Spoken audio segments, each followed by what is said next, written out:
কর্মীকে মোটরবাইক থেকে নামিয়ে মারধর করে তাকে টেনে হিঁচড়ে দড়ি বেঁধে টানতে টানতে নদীতে নিয়ে গিয়ে ফেলে দেওয়া হলো। এই ধরনের বই পাওয়া যায়। দেখুন, মমতা বন্দ্যোপাধ্যায়ের অনুপ্রেরণায় এখন এই ধরনের ছবি পশ্চিমবঙ্গের বিভিন্ন জায়গায় অহরহ পাওয়া যাচ্ছে। উত্তরবঙ্গের কুচবিহার থেকে শুরু করে আমাদের দক্ষিণবঙ্গের জয়নগর থেকে শুরু করে হারোয়া থেকে শুরু করে বসিরহাটের ভয়ঙ্কর অবস্থা। আমার নিজের গাড়ি আক্রমণের মুখে পড়েছিল। কেন্দ্রীয় বাহিনীকে চুপ করে দাঁড় করিয়ে রাখা হচ্ছে, কেন্দ্রীয় বাহিনীকে দিয়ে কোনো কাজ করানো হচ্ছে না, লাঠিচার্জ পর্যন্ত করানো হচ্ছে না, এবং এমন একটা পরিবেশ তৈরি করা হচ্ছে যেন 26-এ যেন তৃণমূল ওয়াক ওভার পেয়ে যায়।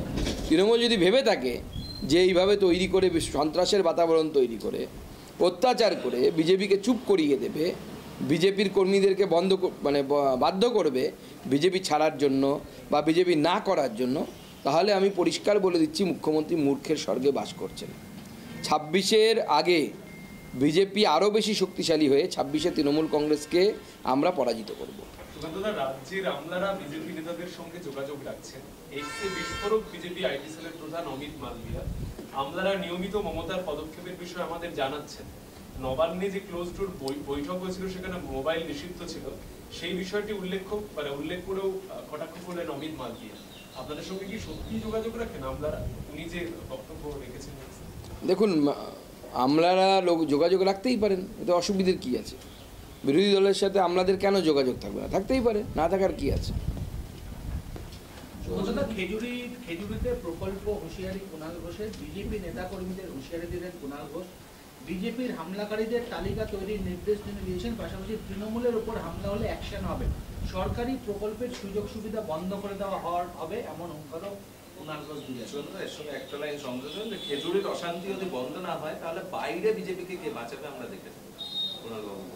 দেখুন, আমরা চাই যে কোথাও অশান্তি না হোক, খেজুরি হোক বা দক্ষিণ 24 পরগনা হোক বা উত্তর 24 পরগনার হারোয়া হোক, যে কোনো জায়গা হোক না কেন।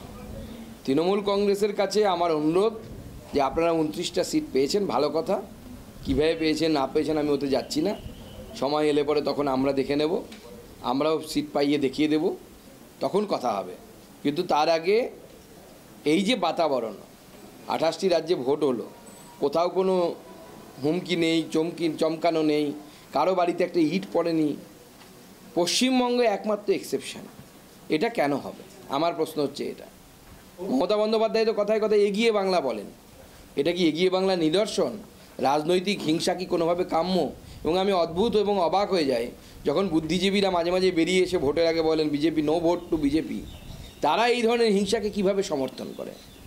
আমি জয় গোস্বামী থেকে শুরু করে তাদের সকলকে যারা ভোটের আগে এই ধরনের কথা বলেন তাদেরকে এই প্রশ্নটা করতে সমাজের যারা বিশিষ্ট জন আছেন, আপনারা কি সাপোর্ট করেন যে বিজেপি করার জন্য কারো স্ত্রীর সাথে শ্লীলতাহানি হোক বা কারো স্ত্রী ধর্ষিতা হোক? তাহলে তো আপনাদের সাথে যারা আইএসআইএস মানসিকতার লোক বা আইএসআইএসকে যারা সমর্থন করেন, তাহলে আপনাদের সাথে তাদের কোনো পার্থক্য নেই, বিন্দুমাত্র পার্থক্য নেই। হামলা হলে অ্যাকশন হবে এবং সরকারি প্রকল্পের সুযোগ সুবিধা বন্ধ করে দেওয়া, এমনটাও বলছে। না, সে তো সরকারি প্রকল্প, হামলা তো ছেড়ে দিন। কুচবিহারে উদয়ন গুহ কী বলছে? উনি বলছেন যে কুচবিহার শহর থেকে বিজেপিকে ভোট দিয়েছে বলে কুচবিহার শহরে উনি ডেভেলপমেন্টের জন্য কোনো পয়সাই দেবেন না। এই যদি মানসিকতা হয় তাহলে সেই রাজ্যের আর কি হবে? এই রাজ্যের গঙ্গা প্রাপ্তি হবে যতক্ষণ তৃণমূল আছে। কুণাল ঘোষ এখন বলছেন নিট বৃহত্তম কেলেঙ্কারি হতে চলেছে, দপ্তরের মন্ত্রীদের গ্রেফতার করতে হবে, প্রধানমন্ত্রীকে দায় নিতে হবে।